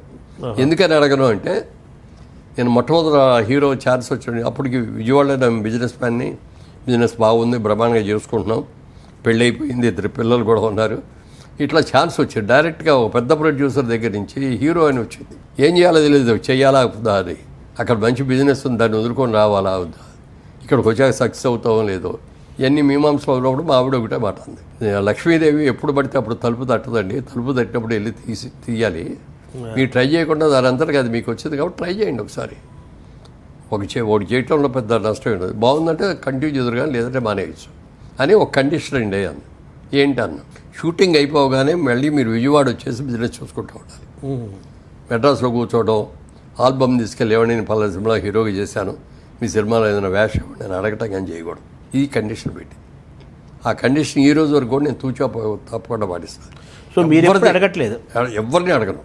ఈవెన్ ఆ రోజున ఇప్పుడు మీరు ఇందాక అన్నారే అతడిలో ఆ వేషం మీరు చేస్తే బాగుండేది, మనసులో నాకు ఉందేమో కానీ నేను అది కూడా అడగల. డైరెక్టర్ గారి దగ్గరికి వెళ్ళి ఏమంటే ఆ వేషం నేను వేస్తానండి అని మా సొంత సినిమా నేను చేస్తానంటే కాదని కూడా అండాగిన అయినా సరే నేను అడగల. ఆయన చాయిస్ కుదరాలి. సో మీరు ఎన్ని డబ్బులు సంపాదించినా ఎంపీ చేశారు, చాలా పోస్టులు చేశారు, అయినప్పటికీ కూడా మీరు ఎక్కువ ఆనందం పొందేది ఆ మొహాన్ని రంగేసుకొని కెమెరాకి అడ్రస్ చేసినప్పుడే. అవునండి. యాక్చువల్గా ఓ తండ్రి తీర్పు తీసేటప్పుడు ఆ సినిమా ఇక బాగా ఇన్స్పైర్ అయ్యాను కథ విని. రీమేక్ అది ఒరిజినల్గా రాజేష్ ఖన్నాను షబనాజ్ మీ చేశారు. అది తీద్దామని అనుకున్నాం, అన్నీ ఫైనలైజ్ అయిపోయినాయి. ఇక 3 రోజుల షూటింగు, ఒక వారం రోజులు బట్టి 10 రోజులు బట్టి ఇట్లాగే గెడ్డవది కూడా పెంచుతున్నారు ఆ క్యారెక్టర్ కోసం. డైరెక్ట్గా చెప్పాను, ముందు ఈ గెడ్డంతో ఉండే క్యారెక్టర్ చేసేయండి, తర్వాత తీసేసి మళ్ళీ ఫ్లాష్ బ్యాక్ సాంగ్స్ ఇట్లాంటివి ఏమైనా ఉన్నాయి వాటిలో చేసుకుందాం అని చెప్తే సరే అన్నాడు. రేపు మార్నింగ్ షూటింగ్ కనుక ఇవాళ సాయంత్రం నాకు పిలిచాయని, నాకు భయం వేస్తుంది రాజా చంద్ర, నేను ఈ వేషాన్ని చెడగొడతానేమోనని నాకు భయంగా ఉంది. సినిమా సక్సెస్ అయితే వెళ్ళండి గుడ్, సక్సెస్ కాకపోతే మురళీమోహన్ ఆ వేషం వేయటం మూలంగా సినిమా ఫెయిల్ అయిందనే పేరు నాకు రాకూడదని అనుకుంటున్నాను. అంటే అన్నయ్య మీరు అసలు అలాంటి డౌట్ పెట్టుకోకండి, మీరు బ్రహ్మాండంగా చేస్తారు, నేను ఉన్నాను కదా, నేను చూసుకుంటా కదా, మీరు చేయండి ధైర్యంగా, పొద్దున్నే ధైర్యంగా మేకప్ వేసుకొని వచ్చేయండి అన్నాడు. అట్లా బిగినింగ్ 1 day 2 days అయ్యేదాకా దాని మీద ఒక కమాండ్ వచ్చింది, ఇక చేయగలం, ఇక ధైర్యం వచ్చింది, ఏం డౌట్ పడక్కర్లేదు, వచ్చి చేసాం. అది అదొక బడిపంతుల్లో ఎన్టీఆర్ లాగా ఒక గంభీరమైన పాత్ర. అవును, మీ గెటప్ కూడా అలా అనిపిస్తుంది నాకు. బడిపంతులు అనేది గుర్తొస్తుంది ఎన్టీఆర్ పాత్రే. అది అప్పట్లో రీమేక్కి అవార్డు ఇవ్వకూడదు అనేది లేదు, నంది అవార్డ్స్ తీయచ్చు. దీనికి అవార్డు ఇద్దామని వచ్చిన రోజున కమిటీలో డిస్కస్ చేసుకుంటారు కదా, కొంతమంది అది బాగుందన్నారు, కొంతమంది ఏదో అన్నారు. ఒక ఆయన ఎవరో అన్నాడంట, ఏమంటే మురళీమోహన్ అనగానే హీరోగా గుర్తొస్తుంది కానీ ఏదో ఫాదర్ లాగా అనిపించలేదు, ఏదో పేరు చిత్తకర్రాడికి వేషం వేసినట్టుగా ఉంటుందేమో అన్నాడు. ముసలి వేషం ముసలాడి వేయటం గొప్ప కాదు, యంగ్గా ఉన్నతను ముసలి వేషం వేసి మెప్పించడం అనేది గొప్ప. అందుకని దీంట్లో డౌట్ లేకుండా ఈ క్యారెక్టర్కే బెస్ట్ యాక్టర్ ఇవ్వాలి, బెస్ట్ పిక్చర్ అవార్డు వచ్చింది, బెస్ట్ యాక్టర్ అవార్డు వచ్చింది. అలా ఆ పాత్ర అలా వేయటం వల్ల అవార్డు వచ్చింది, గుర్తింపు వచ్చింది, అంతే కదా. వచ్చింది, డబ్బులు కూడా బాగా వచ్చాయి. డబ్బులు కూడా చాలా బాగా ఆడింది. ఆ గడ్డం గురించి గుర్తు చేశారు. ఈ మధ్య మేము క్లీన్ షేవ్తో కనిపించారు మొన్న ఈ ఏదో మీటింగ్లో. ఏంటి సార్ ఆ రహస్యము? అది ఇందాక చెప్పే కదా, డొక్కా సీతమ్మ సినిమా చేస్తారు, అందులో ఆ హస్బెండ్ క్యారెక్టర్ అనేసి లేటర్ పార్ట్ అంతా ఇట్లా గడ్డం ఇది ఉండి ఇట్లాగే కొంచెం జిప్పుడు జుట్లాగా ఉండేది, అట్లా ఉంటుంది. దాంట్లో కొంచెం ఈ ఓల్డ్లో కొంచెం యంగ్ ఉంటుంది, అది చేసేటప్పుడు కొంచెం నీట్గా ఉండాలన్నమాట. అప్పుడు అందుకనే గడ్డం అయిన తీసేసి ఆ గెటప్లో చేసాం. అది సో ఇంకా పాత్ర ఉంది కాబట్టి మళ్ళీ క్లీన్ షేవ్ ఉన్నప్పుడు క్లీన్ షేవ్ చేస్తూ ఉండాలి. అదే చెప్పాడు డైరెక్టర్కి, ఏమండి వాళ్ళది క్లీన్ షేవ్ చేసిన తర్వాత రేపు పొద్దున మళ్ళీ ఈ గెటప్ రావాలంటే రాదండి, మళ్ళీ 15 రోజులు ఆ గ్యాప్ ఇస్తేనే మళ్ళీ ఇది వస్తుంది అని. అలాగే చేద్దామండి అని. సార్ మామూలుగా మీరు అంతమంది మంచి కలర్ఫుల్ షర్ట్లు వేసి ఇన్సర్ట్ చేసి షూస్ వేసి తలకు రంగేసి మొత్తం 50 ఏళ్ళ మనిషిలా ఉండేవాళ్ళు కదా, తర్వాత మళ్ళీ మీ గెటప్ మార్చేసి మీరు గ్రే హెయిర్లోకి వచ్చేసారు. ఇప్పుడు గ్రే హెయిర్ ఫ్యాషన్ అనుకోండి లేటెస్ట్, అది అలా ఉంచుదాము. ఈ ఫ్యాషన్కి ముందు నుంచి ఎందుకు మీరు గ్రే హెయిర్లోకి వచ్చేసారు? గడ్డం పెంచడం సినిమాల్లో ఉన్నప్పుడు నన్ను ఎవరో ముసలాడని అనుకోరు, అంటే ఇప్పుడు అనుకుంటారు, అది వేరే విషయం. కానీ ఆ రోజులు యంగ్ కింద నేను రిటైర్మెంట్ కూడా నాకు నేనే అనౌన్స్ చేసుకున్నాను. ఏది జనం చూసి బోరు కొడుతుంది, ఇంకా ఇప్పుడు రోజులు ఎన్ని రోజులు హీరో ఇస్తాడు అని అనిపించుకోకూడదు, మనకు మనం రిటైర్ అయిపోవాలి అని చెప్పి ఒకరోజు ప్రెస్ మీట్ పెట్టి ప్రెస్లో ఇక నుంచి నేను హీరో వేయదలుచుకోవట్లేదు. అప్పటికే 50 ఏళ్ళు వచ్చేసి నాకు, 50 ఏళ్ళు 55 ఏళ్ళు వచ్చాయి. ఇక నుంచి హీరోగా వేయదలుచుకోలేదు, మా సొంత సినిమాల్లో కూడా హీరోగా అయ్యనని చెప్పి అనౌన్స్ చేశాను. చేసి అక్కడి నుంచి మానేశాను. మానేసిన తర్వాత ఫాదర్ క్యారెక్టర్లు అట్లాంటివి వచ్చినాయి, కొన్ని సినిమాలు చేశా. కానీ సినిమా రిలీజ్ అయిన తర్వాత హీరో ఫాదర్ లాగా లేడండి, హీరోయిన్ ఫాదర్ లాగా లేడండి, బ్రదర్ లాగా ఉన్నాడండి అని కామెంట్స్ వచ్చాయి. దాంతో నేను అనుకున్న లెవెల్లో అవి రాలా. మనం ఇక అయ్యే రావాలి, దాని మీద బేస్ అయితే మనం లాభం లేదని చెప్పి అప్పటికి ఫ్యామిలీ కూడా ఇక్కడ షిఫ్ట్ చేసాం, ఇండస్ట్రీ కూడా షిఫ్ట్ అయింది. మనం బిజినెస్ మ్యాన్ కదా, మళ్ళీ బిజినెస్ చేద్దామని చెప్పి అప్పుడు రియల్ ఎస్టేట్లో దిగి ఆ రియల్ ఎస్టేట్ చేయటం మూలంగా సర్వైవ్ అయ్యాం. లేకపోతే అప్పటి నుంచి ఇదే వేషాల మీద అంటే సర్వైవ్ అయ్యేవాళ్ళు కదా, సంపాదించింది కూడా దానికి సరిపోయేది, అయిపోయింది. అదే సో కొత్త రియల్ ఎస్టేట్ అనే కొత్త వేషం వేశారు. కొత్త వేషం వేసాం. సో మీ గ్రే హెయిర్లోకి రావడానికి కారణం అదేనా? కారణం అది కాదు, అంటే మా ఆవిడ చాలా రోజులుగా ఏమంటే నేను రంగు వేయనండి, మీకే సినిమాల వేషాలు వేస్తున్నారు, రంగులు వేసుకొని తిరుగుతున్నారు, నాకు రంగు వేయాలని లేదు. అది బాగోదు, నేను రంగు వేసి నువ్వు రంగు వేసుకోకపోతే బాగోదు, నేను చెప్తాను, నాకు టైం ఇవ్వు నేను టైం ఇచ్చినప్పుడు నువ్వు చేద్దాం అన్నావు. సరే ఓకే అంది. అన్న తర్వాత ఒక రోజు పిలిచి చెప్పాను, నేను కూడా రంగేయటం మానేసి గ్రే హెయిర్తోనే ఉందాం అనుకుంటున్నాను. అయితే ఒక కండిషన్, 1 సంవత్సరం వరకు చూస్తాను నేను. బాగుంది అంటే కంటిన్యూ చేస్తాను, లేదండి బాగోలేదండి మీరు రంగు వేస్తేనే బాగుంటుందంటే రంగు వేసుకుంటాను. అప్పుడు రంగు వేసుకున్న తర్వాత మళ్ళీ నువ్వు ముందే రంగు వేసుకోకుండా ఉంటే బాగోదు. కాబట్టి నేను ఓకే ఇక నుంచి నువ్వు కూడా రంగు వేసుకోవడం మానే అన్నప్పుడు మానేద్దు కానీ అని నేను వేసుకున్న తర్వాత నేను ఈ గ్రే హెయిర్తో 1 ఇయర్ అయిన తర్వాత అప్పుడు చెప్పాను, వాడు గ్రీన్ సిగ్నల్ ఇచ్చా, ఇక నువ్వు కూడా మానే. మిమ్మల్ని గ్రే హెయిర్లో జనం కొంతకాలం గుర్తుపట్టలేదేమో. ఇప్పటికీ కొంతమంది అంటూ ఉంటారండి, మళ్ళీ మీరు రంగు వేసుకోండి సార్ మళ్ళీ హీరోగా ఉంటారు. ఇక వేయరా రంగు? 99% ఏదైనా మంచి క్యారెక్టర్ వచ్చి చేయాలి అని అనుకుంటే అప్పుడు చూస్తారు. అదే తర్వాత సార్ మిమ్మల్ని అంటే అది కూడా ఓల్డ్ యంగ్ 2 ఉన్నది ఏదైనా వస్తే అట్లా ఎవరికైనా అసూయ కలిగేంత ఆరోగ్యం అన్నట్టు అంటారు కదా. అంటే చూడటానికి మీరు మామూలు చూడటానికి ఆరోగ్యంగా కనిపిస్తారు, ఆరోగ్యంగా కూడా ఉన్నారు, 2 ఉన్నాయి కదా. స్లిమ్ అవుతున్నారు, బాగా స్లిమ్ అయ్యారు, ఈ మధ్య ఇంకా స్లిమ్ అయ్యారు. మీ ఆరోగ్య రహస్యం ఏంటి? అసలు పొద్దున్న నిద్రలేచినప్పటి నుంచి పడుకునేంత వరకు మీ డైలీ ఏంటి మీ లైఫ్ స్టైల్ సార్?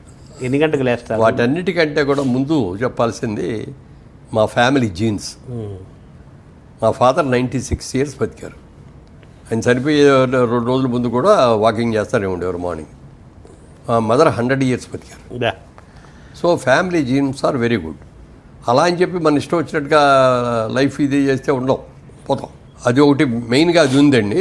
తర్వాత సినిమాల్లో ఉన్నాం కాబట్టి మనం జాగ్రత్తగా ఉండాలి, లావ్ అయిపోకూడదు, పొట్ట పెరగకూడదు, సిస్టమేటిక్గా ఉండాలి అని మనం తినే ఫుడ్ కూడా అండి జనరల్గా ఏది పడితే తినాలని కోరిక పుట్టేస్తాయి.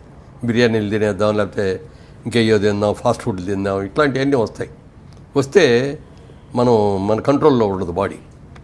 ఇప్పుడు మనం ఎంత ఇంటేక్ ఫుడ్ తీసుకుంటున్నామో దాన్ని ఎక్సర్సైజ్ మూలంగానో దీని మూలంగానో దాన్ని ఖర్చు పెట్టాలి. లేకపోతే క్యాలరీస్ పెరిగిపోతాయి లోపల ఇదైపోయి, అంటే డబ్బులు ఆదాయం ఖర్చులాగా. అందుకని ఇంటేక్ అంత ఎన్ని క్యాలరీస్ తీసుకుంటున్నామో అన్ని క్యాలరీస్ని బాండ్ చేయాలి మనం. అందుకని రోజు నడిచే రోజుల్లో నడిచేవాడిని, జాగింగ్ చేసే రోజుల్లో జాగింగ్ చేసేవాడిని, స్విమ్మింగ్ చేసే రోజుల్లో స్విమ్మింగ్ చేసేవాడిని, హార్స్ రైడింగ్ చేసేటప్పుడు హార్స్ రైడింగ్ చేసేటప్పుడు అట్లా అన్నీ చేసేవాడిని. ఒక స్టేజ్ వచ్చిన తర్వాత ఇక స్విమ్మింగ్ చేయలేకపోయానండి, జాగింగ్ కూడా చేయలేకపోయా, నడక మీద చేసుకుంటూ వచ్చాను. రీసెంట్గా ఏమైందంటే వెయిట్ మీరు అన్నట్టుగా కరోనా వచ్చిన కాడి నుంచి నాకైతే రాలేదు, కానీ అప్పటి నుంచి కొంచెం ఎక్కువ నడవటం, ఎక్కువ ఎక్సర్సైజ్ చేయటం, వీటితో వెయిట్ తగ్గాను. కొంతమంది అన్నారు ఎందుకయ్యా తగ్గిపోతున్నావు ఇది అని. మా బాబు మొన్న వచ్చి నాన్నగారు ఎక్కువ నడవటం కూడా మంచిది కాదు, ఇప్పుడు 20,000 స్టెప్స్ నడిచేవాడు రోజుకి.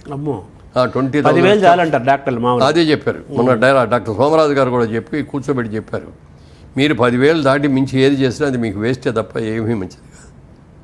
నేను చెప్తున్నాను వినండి, మీరు 10,000కి మించి చేయొద్దు అని చెప్పి మీకు ఇవన్నీ కూడా లూజ్ అవుతున్నాయి మన మజిల్స్, ఎక్కువ ఖర్చు పెడుతున్నారు శరీరాన్ని. ఆ మజిల్స్ ఇది అవ్వకుండా ఉండాలంటే మీరు వెయిట్స్ అయ్యని జిమ్లో వర్క్ చేయండి అన్న. అందుకని ఇప్పుడు జిమ్కి ఒక ట్రైనర్ని పెట్టుకొని ఇంట్లోనే మాకు జిమ్ ఉంది. వాకింగ్ ఉంది. వాకింగ్ అంటే మొన్నటిదాకా 20,000 చేశానండి, ఇప్పుడు 10,000లోకి తీసుకొచ్చాను. ఎన్ని గంటలకు లేస్తారు సార్ పొద్దున మీరు? మామూలుగా 5కి లేస్తాను, లేచి కాలకృత్యాలు తీర్చుకొని అదే 5:30 to 7 నడుస్తానండి. నడిచి 7కి కరెక్ట్గా ఇంట్లోకి వచ్చేసి ఈటీవీ న్యూస్ పెట్టుకోవటం, ఈటీవీ న్యూస్ చూస్తా, మామిడి తెచ్చిన కాఫీ తాగుతూ నేను చేయటం. ఇక 20,000 చేసే రోజుల్లో మళ్ళీ 8 కాడికి మళ్ళీ 9 తగ్గుంటూ నడిచేవాడు. తర్వాత మీరు పూజ చేస్తారు కదా కంపల్సరీగా, అది ఎప్పుడు చేస్తారు? అది ఈ ఎక్సర్సైజ్ అయిపోయిన తర్వాత స్నానం చేసి పూజకి వెళ్తాను. 1 hour పడుతుంది. కింద కూర్చుంటారా?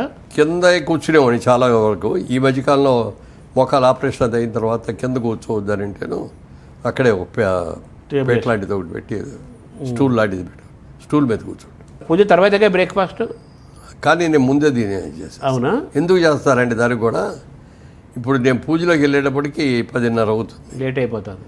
11:30కు వచ్చి బ్రేక్ఫాస్ట్ చేస్తే మళ్ళీ 2 o'clock లంచ్ చేయాలి కదా, గ్యాప్ తక్కువ ఉంది. అందుకని 10:30 లోపల స్నానం అయిపోద్ది. 10:30కి బ్రేక్ఫాస్ట్ తీసేసుకొని 11 లోపు పూజ పూజలోకి వెళ్తాను. గంట మినిమం చేసేవాళ్ళు కదా, గంట పైన చేసేవాడిని. ఇప్పుడంటే ఒక రోజు ఉన్నాం ప్రోగ్రామ్స్ని బట్టి ఒకసారి కొంచెం వెళ్ళాలి అంటే రిపిటేషన్స్ లేకుండా దేవుళ్ళు అందరిని పలకరిస్తారా? అంటే అందరినీ పలకరిస్తాను. అంటే ఏదో కళ్ళు మూసుకొని ధ్యానంలాగా కూర్చుంటారా? మీ పూజా విధానం ఎలా ఉంటుంది? అంటే చదువుకుంటాను నేనే, పైకి చదవను. ఇదివరకు పైకి చదివాడిని. అది ఎందుకు చదివాడిని అంటే ఒరిజినల్గా నా వాయిస్లో కొంచెం జీర ఉంది. ఆ జీర వాయిస్ పోవడం కోసం ఎవరన్నా చెప్పారనమాట. అప్పుడు సిగరెట్లు తాగమని కొంతమంది, చుట్టలు తాగమని కొంతమంది, లేకపోతే బీచ్కి వెళ్ళి రోజు పొద్దున్నే వాయిస్ ఎక్సర్సైజ్ చేయమని ఇవన్నీ చెప్తున్నారు. Vocal exercise. Vocal exercise. అప్పుడు నేను అనుకున్నాను అనమాట, రోజు పూజ చేస్తాను కదా, పూజ చేసేది బాగా లౌడర్గా చదువుతాం, గంట సేపు కంపల్సరీగా ఉంటుంది, కంపల్సరీగా పూజ చేస్తాం, కంపల్సరీగా దీనికి కూడా ఇది ఉంటుంది అని చెప్పి బాగా లౌడర్గా చదివేవాడిని. అప్పుడు ఎక్సర్సైజు వచ్చింది, అన్నీ వచ్చినాయి. తర్వాత ఇక పెద్ద ఇల్లు అనమాట మెడ్రాస్లో ఉన్నప్పుడుది, పెద్ద కాంపౌండ్. మనం ఎంత పెద్దగా చదివినా పక్కన వాళ్ళకి ఏర్పడుతుంది, డిస్టర్బెన్స్ లేదు. డిస్టర్బెన్స్. సో వోకల్ కార్డ్స్, తర్వాత ప్రాణాయామం కూడా కదా, మాట్లాడుతుంటే నాభి దగ్గర నుంచి వస్తుంది కదా. సో మీరు మీ పూజా కార్యక్రమంలో దేవతలందరినీ మీరు పూజించడము, స్తోత్రాలు అంటే చదవడము. ఈ దేవుడు ఆ దేవుడు అంటే దేవుడు అనేవాడు ఒక్కడే అనేది నా ఇదే ఆలోచన. అవును, దేవుడు అనేది ఒక అతీతమైన శక్తి. సబ్కా మాలిక్ ఏక్ హై అన్నారు కదా. అంతే, సబ్కా మాలిక్ ఏక్ హై అన్నట్టు ఒకడే దేవుడు. ఆ దేవుడికి పేరు లేదు, ఊరు లేదు, రూపం లేదు, ఏమీ లేదు. అలా అని చెప్పి మనం కళ్ళు మూసుకొని దేవుడిని మనం ఉంచుకుంటే ఏదైనా అట్లా దేవుడిని తలుచుకోవాలి అంటే ఒక బొమ్మ కావాలి, ఒక రూపం కావాలి. ఆ రూపానికి ఒక పేరు కావాలి. అందుకని మనం హిందువులు ఏంటంటే చాలా దేవుళ్ళు మంటారు. అవును, మనం పంచిపోతాలని డైరెక్ట్ ఇదేమనుకుంటాం.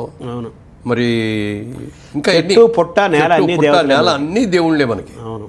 అదే ఇతర మతాల్లో చూస్తే బుద్ధిస్టులకి ఓన్లీ గౌతమ్ బుద్ధులే, ముస్లిమ్స్కి ఓన్లీ అల్లా, క్రిస్టియానికి వెళ్ళి చూస్తే జీసస్.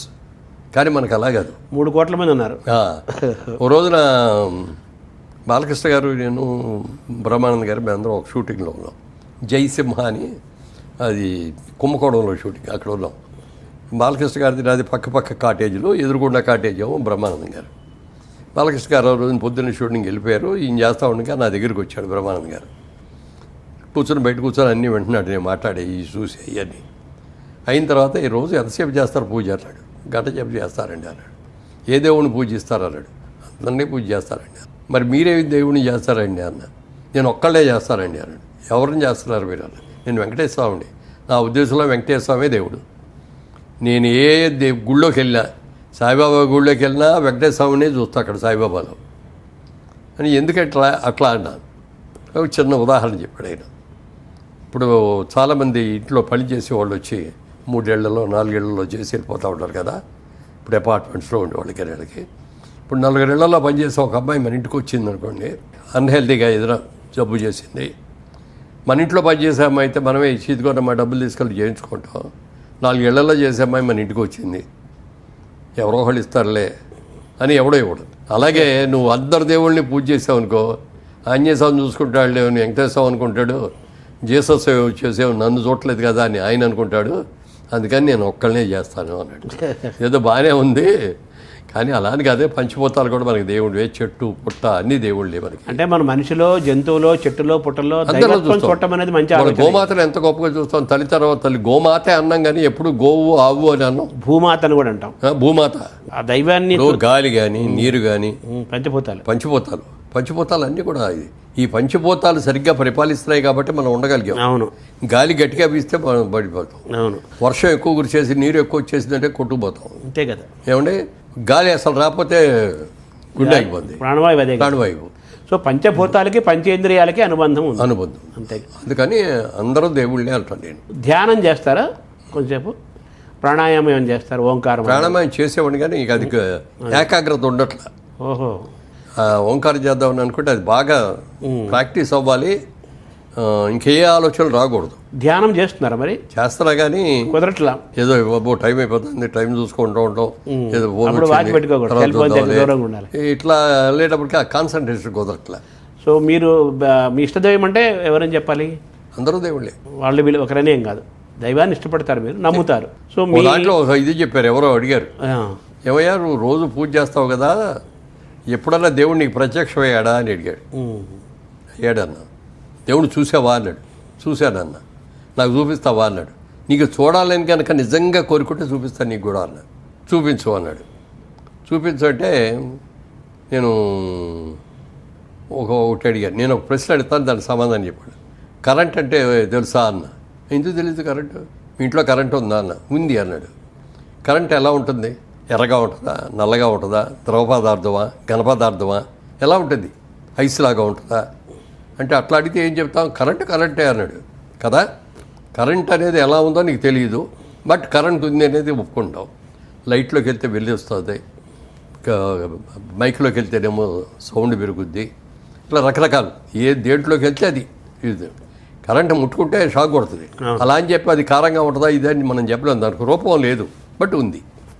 అలాగే దేవుడు కూడా అంతే, రూపం లేకపోయినా దేవుడు ఉన్నాడు. అది మీరు జీసస్ అని పిలిచినా, వెంకటేశ్వర అని పిలిచినా, ఆంజనేయ అని పిలిచినా, గౌతమ్ బుద్ధాను ఎవరైనా ఆయనే ఒక శక్తి స్వరూపం. ఏదో ఈ వ్యవస్థ నడిపిస్తుంది సరాచర జగత్తుననే విశ్వాసం మీకు సంపూర్ణంగా ఉంది. అయితే ఆరోగ్యంలో శారీరకంగా వ్యాయామం చేస్తారు, ఇవన్నీ చేస్తారు, బట్ మనసు కూడా ముఖ్యం కదా ఆరోగ్యంలో. మనసు కూడా ముఖ్యమేనండి. దాన్ని ఎలా మీరు సెట్ చేసుకుంటారు? అంటే ఇక మనం కొన్ని సెల్ఫ్ కండిషన్స్ పెట్టుకుంటానండి. జోదం ఆడకూడదు, రేసులకు వెళ్ళకూడదు, పేకాట ఆడకూడదు, విచారం చేయకూడదు, డ్రింక్ తాగకూడదు, ఇట్లాంటివన్నీ కూడా పెట్టుకుంటాను. అంటే భావోద్వేగాలు ఉంటాయి కదా, కోపము చాలా ఉంటాయి కదా, కంట్రోల్ చేసుకుంటాను. అయ్యప్ప మాలేసుకున్నప్పుడు ఆ 40 రోజులు అసలు కోపం కూడా రానివ్వం. మిగిలిన రోజులు ఇప్పుడు కొంచెం వయసు పెరిగిన తర్వాత అప్పుడప్పుడు ఒక్కోసారి కొద్దిగా కోపం వస్తుంది, లేకపోతే ఎవరిని విసిగిస్తా అంటే విసుక్కుంటున్నాం, కొంచెం గట్టిగా చెప్పాల్సి వస్తుంది. ఇవి ఉన్నాయి కానీ కొంచెం కంట్రోల్ చేసుకోవాలి. అంటే భావోద్వేగాలు పైగా నాకేంటంటే స్నేహితులే తప్ప నాకెవరు శత్రువులు ఉంటారు. మీ భావన అది. ఒకవేళ ఉండి మీ గురించి ఇట్లా బ్యాడ్గా మాట్లాడతారని ఎవరైనా చెప్పినా కూడా అతను తత్వవతిని అతని కళ్ళకి నేను బ్యాడ్గా కనపడతానే పోని అని ఊరుకుంటాను. వాళ్ళతో ఎంతవరకు ఉండాలో అంతవరకే ఉంటాను. ఎక్కడ కలిపి హలో అంటే హలో అంటారు, నమస్తే అంటే నమస్తే అంటారు. అంటే మీకు ఇండస్ట్రీలో కూడా అజాత శత్రువు అని ఒక పేరు కూడా ఉంది కదా. ఉంది కదా. అదే అంటే మీరు భావోద్వేగాల్ని, కోపాలని, వీటన్నిటిని కూడా మీరు ఈ ఆధ్యాత్మిక సాధన ద్వారా దాన్ని ఏమన్నా తొక్కుతున్నారా?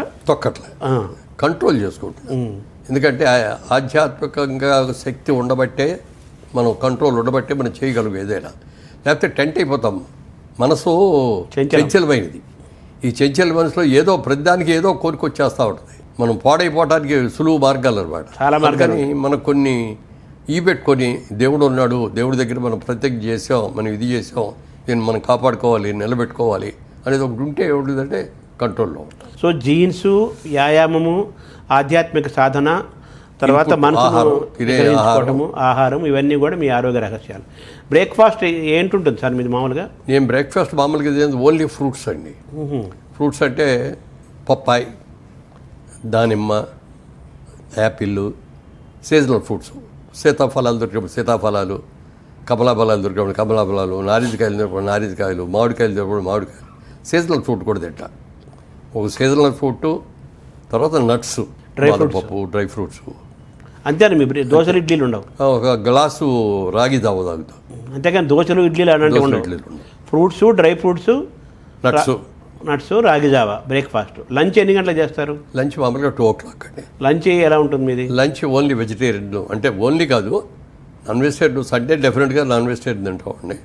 మధ్య మధ్యలో ఒకసారి అరసారి ఏదైనా పార్టీ వెళ్ళాలని అక్కడ తింటూ ఉంటాం. బట్ రోజు ఫస్ట్ నేను కలుపుకునే మొదటి ముద్ద పప్పుకూర ఉంటుంది. పప్పు, ఆకుకూర మొదటి నుంచి అంతే. మొదటి నుంచి అది కంపల్సరీగా మా ఇంట్లో పప్పుకూర, ఆకుకూరతో పప్పుకూర అనేది కంపల్సరీ. అది అయిన తర్వాత మామూలు కూర ఏదైనా ఉంటే అది తింటాను. అది అయిన తర్వాత నాన్ వెజ్ నాకర్లో తింటాను. నాన్ వెజ్ తగ్గించడం మొదలుపెట్టి ఎంతకాలం అయింది? అంటే ఎప్పుడు కూడా తక్కువేనండి, ఎక్కువ తినేవాడిని కాదు. ఎందుకంటే మీ అమ్మగారు వాళ్ళు కూడా కొంచెం పూజలు అవి చేసేవారు. మా అమ్మగారు వాళ్ళు అసలు తినరు. మా అమ్మగారు తినరు, మా అక్కగారు తినరు, మా చెల్లెలు తినదు, మా అమ్మాయి తినదు. నాన్నగారికి విపరీతమైన ఇష్టం, ఆయన రోజు పెట్టాలి. ఇప్పుడు మా డాక్టర్ తినదు. వాళ్ళకి 2 పిల్లలు, అబ్బాయి అమ్మాయి, వాళ్ళు తినరు. మేము శుద్ధ బ్రాహ్మణం ఒక విధంగా చెప్పాలి. కమ్మ బ్రాహ్మణ. మన తిప్పనేని రామస్వామి చౌదరి గారు చెప్పాలంటే ఆయన భాషలో కమ్మ బ్రాహ్మణులు. సో మీరు వెజిటేరియన్ ఎక్కువే తింటారు, నాన్ వెజ్ కంపారిటివ్గా వెజిటేరియన్ ఎక్కువ. కంపారిటివ్. నైట్ టైం మాత్రం ఓన్లీ టిఫిన్. దోశ అయితే ఒక దోశ. ఆఫ్టర్ భోజనం లంచ్ తర్వాత ఏదైనా రెస్ట్ తీసుకుంటారా మధ్యాహ్నం? ఏమన్నా రెస్ట్ అంటే పడుకోనండి. పడుకొని ఏదో పేపర్లు చదువుకోవటం, రిలాక్స్ అవ్వరా? మంచి పనుకోవటం, నిద్రపోవటం ఉండదు. పగలపూట నిద్రపోరు మీరు? పగలపడుకో. ఈవినింగ్ ఎన్ని గంటలకు ఉంటుంది సార్ మీరు dinner? Evening dinner 8 o'clock. Night. అది కూడా రైస్ అది ఉండదు. తింటే పుల్కా తింటాం, లేకపోతే ఏదైనా దోశ లేకపోతే ఇడ్లీ కానీ. వెరీ సింపుల్ అది కూడా. ఎంతకాలం నుంచి మీరు నైట్ టైం భోజనం మానేసి ఎంతకాలం అయింది? చాలా ఏళ్ళు అయిందండి. అబ్బో. నాకు పెళ్ళి తర్వాత సంసారం పెట్టేటప్పుడు ఇన్సూరెన్స్ చేయించుకుందాం, ఇన్సూరెన్స్ చేయించుకుంటే మంచిగా రేపు పొద్దున మనం ఎట్లా ఉంటాం దగ్గర తిరుగుతూ ఉంటాం, ఒక ఇన్సూరెన్స్ ఉంటే ఒక ఇది ఉంటుంది ఫ్యామిలీకి ఒక అని ఇన్సూరెన్స్ చేయిన తర్వాత 1 year అయిన తర్వాత ఇంకొంచెం చేద్దాం, ఆదాయం పెరిగింది కదా అని మళ్ళీ చేద్దామని వెళ్తే ఆయన చూసి ఇన్సూరెన్స్ ఏజెంట్ అన్నాడు, సార్ లాస్ట్ ఇయర్ ఇన్సూరెన్స్ చేసినప్పటికీ ఇప్పటికి 8 kgs పెరిగారు సార్, మీరు ఇలా పెరగటం మంచిది కాదు అన్నాడు. అప్పుడు కానీ నాకు తెలియలేదు నేను పెరుగుతున్నాను అనేది.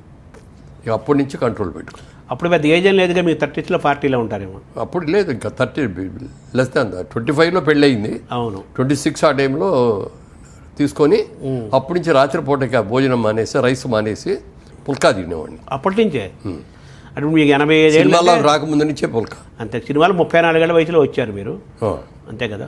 74 అనుకుంటా. వచ్చిన కాడి నుంచి కూడా ఇక అది కంటిన్యూ. అంటే మీరు ఇప్పుడు 85 ఏళ్ళు అంటే 60 ఏళ్ళ నుంచి మీరు ఆల్మోస్ట్ 60 ఏళ్ళ నుంచి రాత్రిపూట భోజనం చేయట్లా, ఏకభుక్తమే. పనుకోవడం 8 గంటలు పనుకుంటారు సార్? 10 ఇద్దర వెంటనే పడుతుందా మీకు? అది ఆరోగ్యం కొంచెం ఇది కూడా ఆరోగ్యమే. ఇప్పుడు కొద్దిగా మధ్య మధ్యలో మెలకు రావడం కొద్దిగా కిందే ఉంటుంది. అప్పుడు చూస్తే బెడ్ మీద చిన్న ఎక్సర్సైజ్ చేసేసి పడుకుంటే మళ్ళీ నిద్రపట్టి. అదే. పుస్తకాలు ఏం చదువుతారు? రీడింగ్ హ్యాబిట్, సంగీతం వింటాం? ఆల్మోస్ట్ లేదు. పుస్తకాలు ఇదివరకు చిన్నప్పుడు బాగా చదివేవాడిని, కానీ ఇప్పుడు చదువుతా అంటే నిద్ర వచ్చేస్తూ ఉంటుంది. మంచిదే కదా. సినిమాలు చూస్తుంటారా సార్? తర్వాత సినిమా ఇండస్ట్రీలో ఉన్నా కాబట్టి సినిమాలు చూడాలి. కొత్త సినిమాలు చూస్తున్నారా? లేటెస్ట్ సినిమాలు కూడా చూస్తారా? లేటెస్ట్ కూడా చూస్తాను. కొన్ని ఏమో థియేటర్కి వెళ్ళి చూస్తున్నాను, కొన్ని ఏమో ఎట్లా ఓటీటీలో రావటం లేదు, తర్వాత వస్తాయి కదా. ఏదైనా థియేటర్కి వెళ్ళి చూసి ఆ ఫీల్ వేరు కదా. డెఫినెట్గా 100% ఆ తేడా అంతా ఉంటుంది. చాలా బాగుంటుంది కదా. ఫుల్ స్క్రీన్, జనం మధ్య ఫుల్ స్క్రీన్ ఒకటి, లైట్లన్నీ ఆఫ్ చేసి ఉండే స్క్రీన్ ఒకటే కనపడుతుంది మనకి, మన పక్కన వాళ్ళు కూడా మనకు కనపడరు. సో మన ధ్యానం పూర్తిగా ఆ కథ మీద సినిమా మీదే ఉంటుంది. అవును.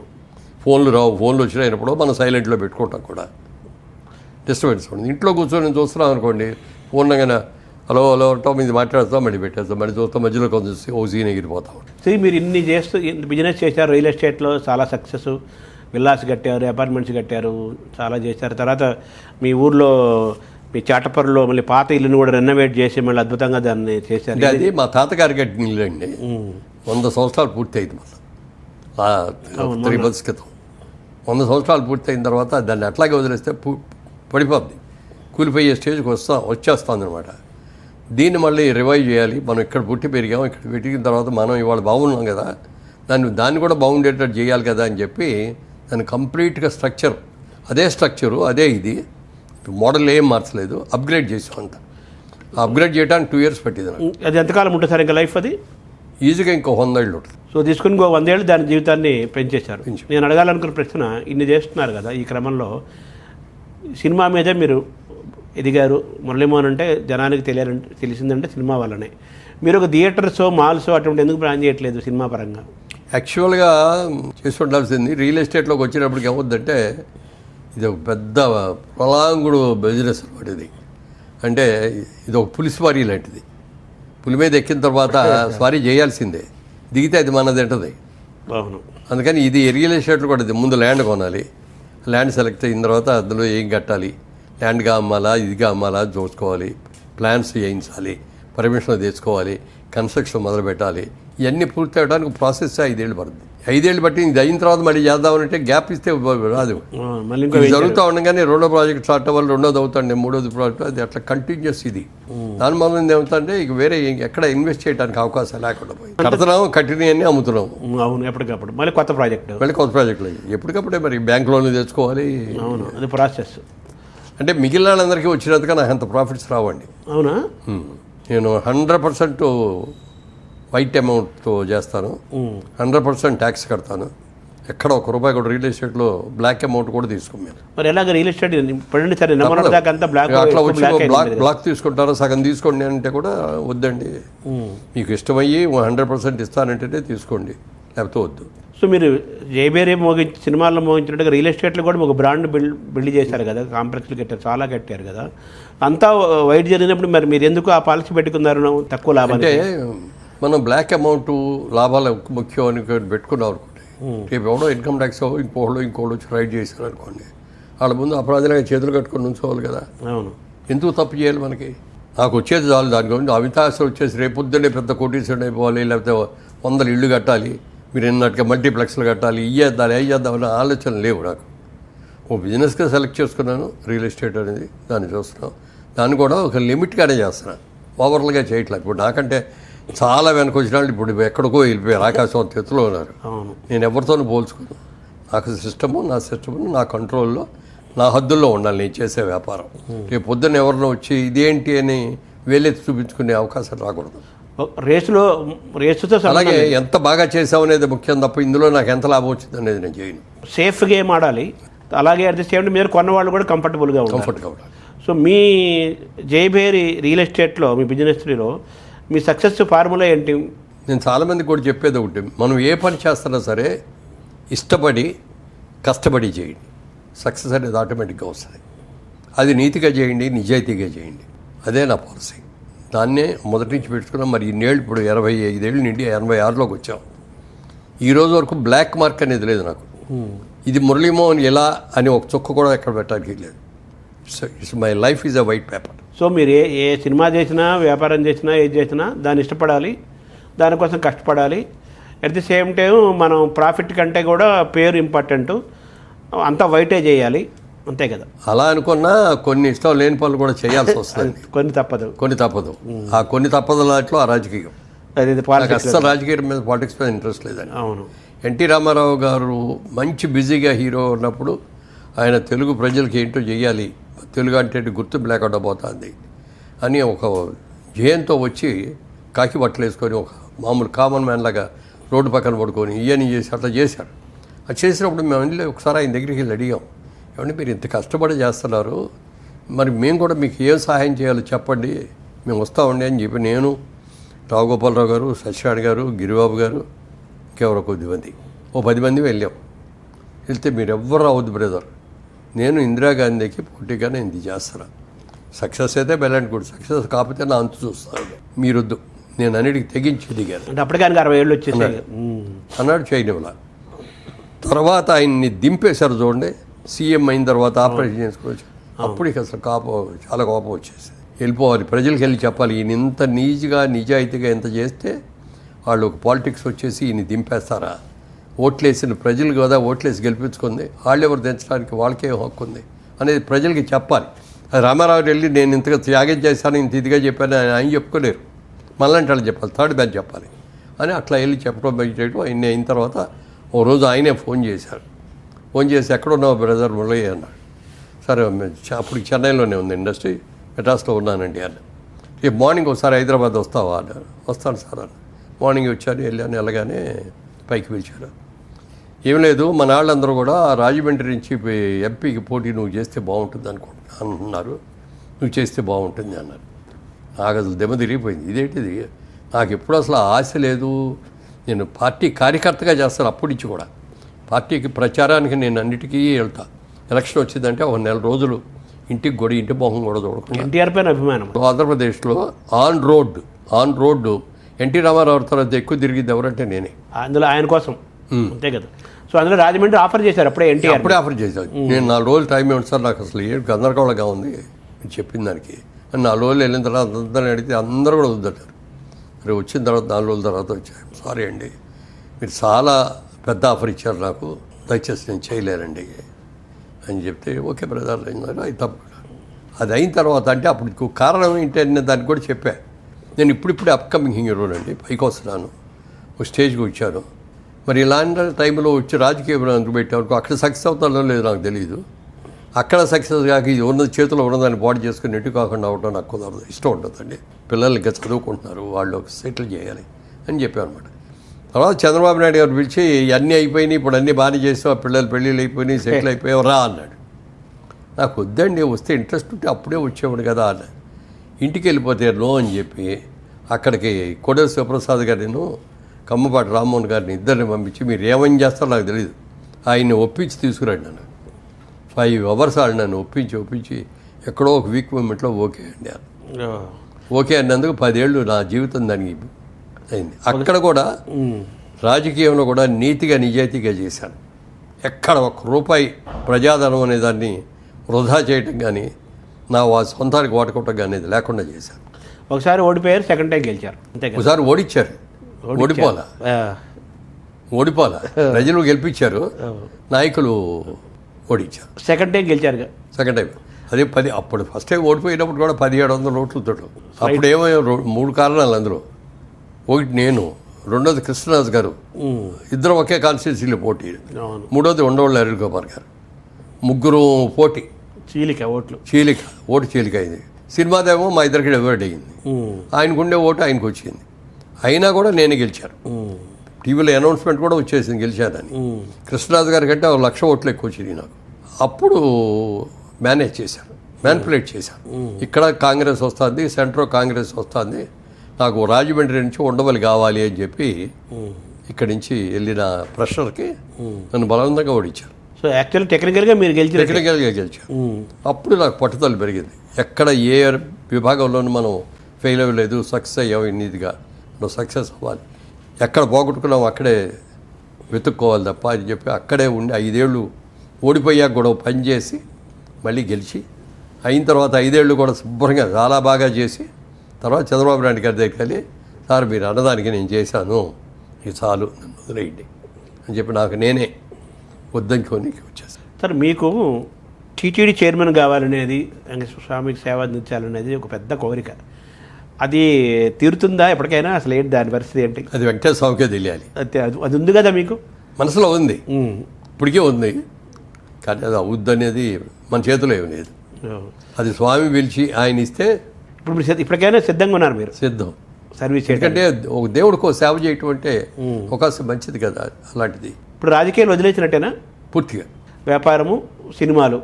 మళ్ళీ ఇప్పుడు ఈ సినీ కార్మికుల సమ్మె జరుగుతుంది కదా సార్, దీన్ని మీరు ఎలా చూస్తున్నారు? దీని పరిష్కారం ఏంటి? అంటే ఇదివరకు ఇలాంటి సమస్యలు వచ్చినప్పుడు అండి పెద్దవాళ్ళు చాలామంది ఉండేవారు. ఒక డివిఎస్ రాజు గారు కానీ, ఒక ఎంఎస్ రెడ్డి గారు కానీ, లేకపోతే దాసరి గారు కానీ, రామానాయుడు గారు కానీ, ఇలాంటి వాళ్ళతో వచ్చి కూర్చొని పిలిచి పరిష్కారం చేసేవారు. ఇవాళ అట్లా ఎవరు సినిమాలో ఈయన పెద్ద, ఈయన చెప్పిన మాట వినాలని వాళ్ళు ఎవరు ఏర్పట్ల. అందుకని ఒకరోజు నేనే వేదిక మీద ఆయనతో కూడా చెప్పకుండా చిరంజీవి గారితో అన్నా, నేను ఒక పెద్ద కావాలి, ఇప్పుడు మీరు అన్ని రకాలుగా పెద్దకి అర్హోత్వం మీకు ఉంది, చేయండి అంటే ఆయన వద్దన్నారు. లేదు చేయాల్సిందే అన్నాను. మొత్తం మీద ఒప్పుకున్నారు. తర్వాత ఎందుకో ఎక్కడో హర్ట్ అయ్యారు పాపం. హర్ట్ చేశారు, ఎవరో కావాలని చేశారో అట్లా అయిందో తెలియదు.